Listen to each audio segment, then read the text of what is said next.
Hey everybody, it's Mr. Love here, and I'm excited to read Chapter 11 of Cryptid Hunters along with you, so let's jump in. Grace and Marty saw very little of each other over the next few days. Marty spent his time exploring the island and doing his best to wear down every member of Wolf's merry band of pirates. He left the house at dawn and returned well after dark, determined to see every nook and cranny on Kryptos, and to learn everything he could about Wolf's operation before he was sent back to school. One of the things he learned was that his uncle operated on a shoestring budget. Almost all the money E-Wolf made was put back into the company for research and development. This left little ready cash for cryptid research or to fix things like the engine on the jet Wolf was to take to the Congo. Marty was in the hangar when Phil, Wolf, and his two mechanics were discussing what to do about it. "The engine's shot," one of the mechanics said. "Well, there has to be some way to fix it," Wolf insisted. "You've never let me down before." "Well, there's always a first time," the other mechanic said. "She needs a new engine." "I can't afford a new engine," Wolf said. The mechanic shrugged and walked off. There were plenty of other broken things in the hangar for them to fix.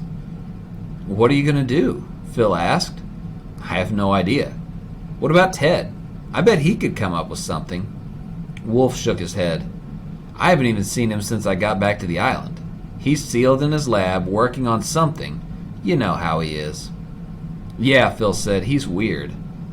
"I have an idea," Marty offered, ignoring Wolf and Phil's skeptical expressions. "I'm sure Mom and Dad left Grace and me plenty of money. You're welcome to use my portion to buy an engine." "Well, that's the best offer I've had in a year," Wolf said, smiling for the first time in 2 days. "They did leave you a good sum of money, but I put it into a trust fund until we find them, or until you're 21. I'm afraid it won't help us today." "Even if we had the cash," Phil said, "I doubt we'd be able to find an engine for her. She's a pretty old bird."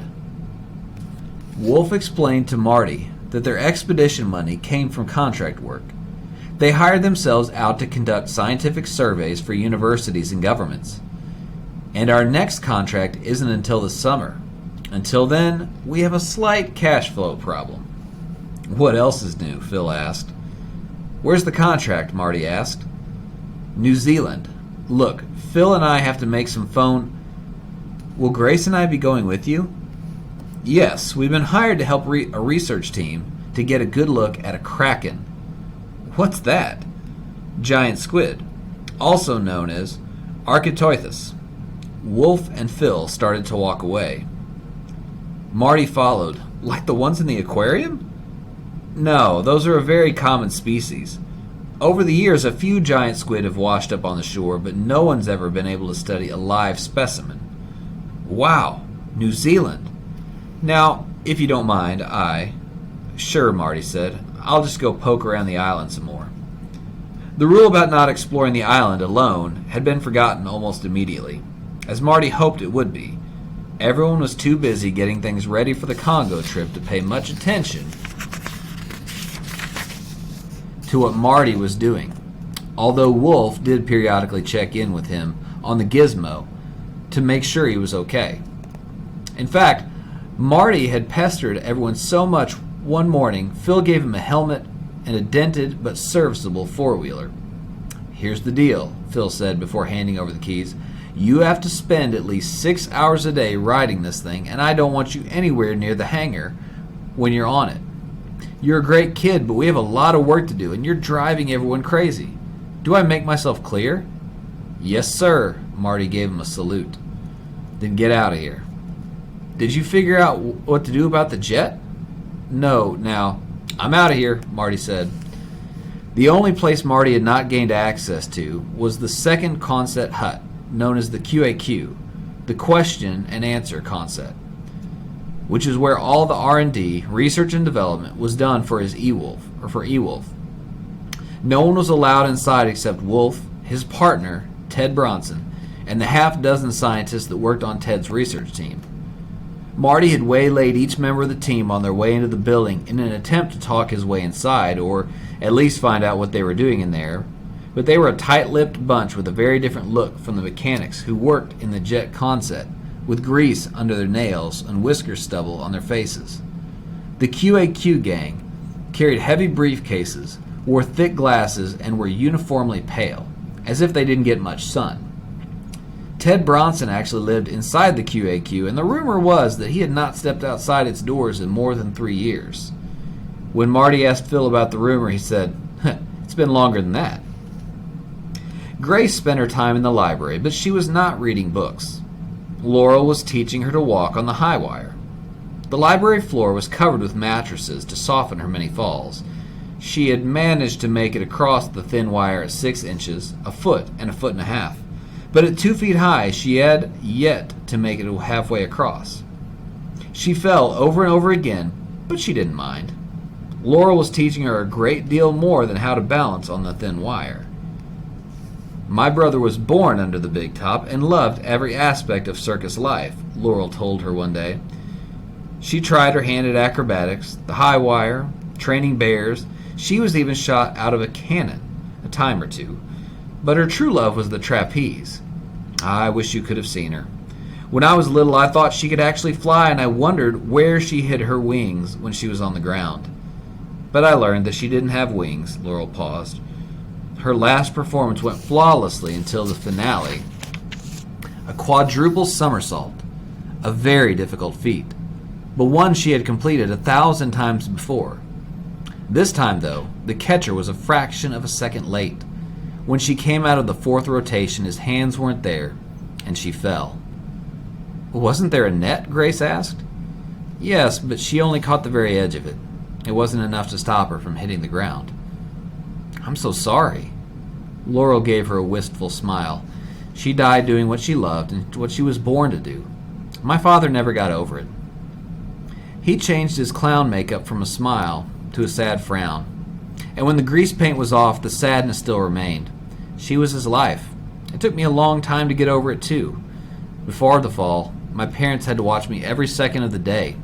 If they took their eyes off me, I would be out of the trailer door, toddling beneath the elephants, or trying to get or to pet the kitties, which were actually lions and tigers. Grace laughed. After the fall, I stayed in our trailer most of the time, refusing to leave. Laurel continued. It was the only place I felt truly safe. If the ringmaster hadn't forced my father to put me on the wire, I don't know what would have happened to me. "I think you would have been okay," Grace said. "You started out bold, then changed, and became bold again. I would have never crawled under an elephant or tried to pet a lion. I've always been afraid of those things." "Even when you were little?" "Always." Laurel gave her a thoughtful look. "What's your earliest memory?" "Well, that's easy. Marty climbing to the very top of my parents' floor-to-ceiling bookcase to get his bag of Halloween candy. It must have been 12 feet high." "You were afraid he would fall." "No," Grace said. "I was afraid he would fall on me." Laurel laughed. "There's nothing wrong with a little fear. Being fearful can save your life. It saved mine on more than one occasion. But too much fear, it can stop you from living." She stepped onto the wire and began walking forward and backward. "Just remember, it's all a matter of balance. One thing that helped me was to make a list of all my fears. I took them on, one at a time. There are still a number of fears on that list, but it's gotten shorter over the years." "How did you take them on?" "I simply visualized myself overcoming the fear. The great thing about the technique is that you can practice whenever you want and wherever you are." Laurel closed her eyes as she walked the wire. Take deep breaths, then confront the fear in the safety of your imagination. Remember what I taught you about gaze anchoring. Look at the wire in front of you, whether in your imagination as I'm doing now or for real. Don't look down at your feet. Look beyond your fear at the goal. Try not to think about the steps. In the evenings, Grace worked on her fear list in her moleskin, underneath the titles Fears du jour. The list was depressingly long, with her nightmare holding the number 1 spot. But how do you confront a fear you can't remember? She wanted to talk to Laurel about this, but didn't know how to broach the subject without looking foolish. Wolf was considering taking a commercial flight to the Congo and putting Marty and Grace on another flight back to Switzerland. We won't be able to bring much in the way of equipment, he told Laurel, and of course Bo and Vid will have to stay behind, but I don't know what else to do. We have to get to Lake Tillay. If I don't tell her about the nightmare now, I might not get another chance, Grace thought. What if something happens to Laurel in the Congo? What if she decides to stay in the Congo? Her university job is gone. There's really nothing for her to come back to here. And what if Wolf breaks his word and leaves us at the boarding school? Grace didn't think he would, but she wasn't certain. She hardly knew the man. And every time she had seen him in the past few days, he was off in another world. The few times they had spoken, it had been painfully awkward for him. He either glanced at his watch and he said he had something important to attend to, or he passed her off to someone else like Bertha or Phil and quickly disappeared. Laurel, Grace began, I've been meaning to ask you about... The library door burst open. It was Wolf. Ted Bronson came through for us, he said breathlessly. He and his crew spent the night fixing the engine. I thought you said it couldn't be fixed, Laurel said, still balancing on the wire. Ted's a genius. They manufactured new parts from old junk we had laying around in the hangar. Will it be safe? We just tested it. It works better than the other engines. When are we leaving? Right now. He turned and left him without a word about the mattresses on the floor or his new anthropologist on the wire. Noah Blackwood stood in front of the newly opened giant panda exhibit at his Seattle Ark. He was surrounded by a group of reporters, city officials, and wealthy patrons. I have a little surprise for you, he announced, then nodded at his curator. The curator spoke into his two-way radio, and a hydraulic door began to slowly open in the back of the exhibit. At first, nothing happened. Then a small black and white head appeared in the open doorway. There was a gasp from the crowd. A baby panda, someone shouted. The reporters' cameras started clicking and whirring. A moment later, a second head appeared, then a third. 3 little surprises, Blackwood said with a smile, as bright as the camera's strobes. They were born at my Paris Ark 6 months ago. I thought the 2 pandas you had there were too old to reproduce, a reporter said. We thought so too, Blackwood agreed, but I guess the special diet I developed revitalized them. Aren't triplets rare? Unheard of. Until now. None of this was true. The 3 cubs had been flown in directly from China 2 weeks earlier. Blackwood had sent Butch McCall, his right-hand man, over there with enough cash to hire a poacher, and together they stole the 3 cubs from 3 different mothers. The money Blackwood had paid was nothing compared to the money he would make from the lines of people flocking to the Ark to see the black and white miracles. Why didn't you tell anyone about the birth before this? The mother refused to raise her cubs, so I hand-raised them myself, Blackwood answered smoothly.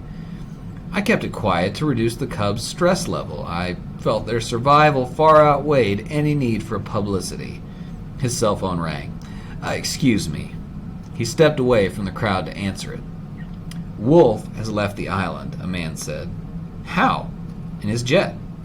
You told me the engine was beyond repair. Yeah, the man said, but not beyond Ted Bronson's brain. Blackwood shook his head in disgust. Who's on the airplane? His crew, the kids, and, the man hesitated, Dr. Laurel Lee. Blackwood swore a little too loudly, and several heads turned in his direction. He smiled them away and hissed into his phone, When did she get to the island? A few days ago. I didn't even know she was here. She's been up in the house most of the time. Where are they going? According to their flight plan, the Congo, then up to Switzerland. Wolf and Dr. Lee are going to the Congo, and the kids are being taken back to their school. Blackwood swore again and then hung up and made another phone call. And when he finished, he walked back over to the reporters. I can take a small group of you into the exhibit for some close-ups, if you like. I hope you're enjoying the book, and I hope you enjoyed Chapter 11. Thanks for reading along with me.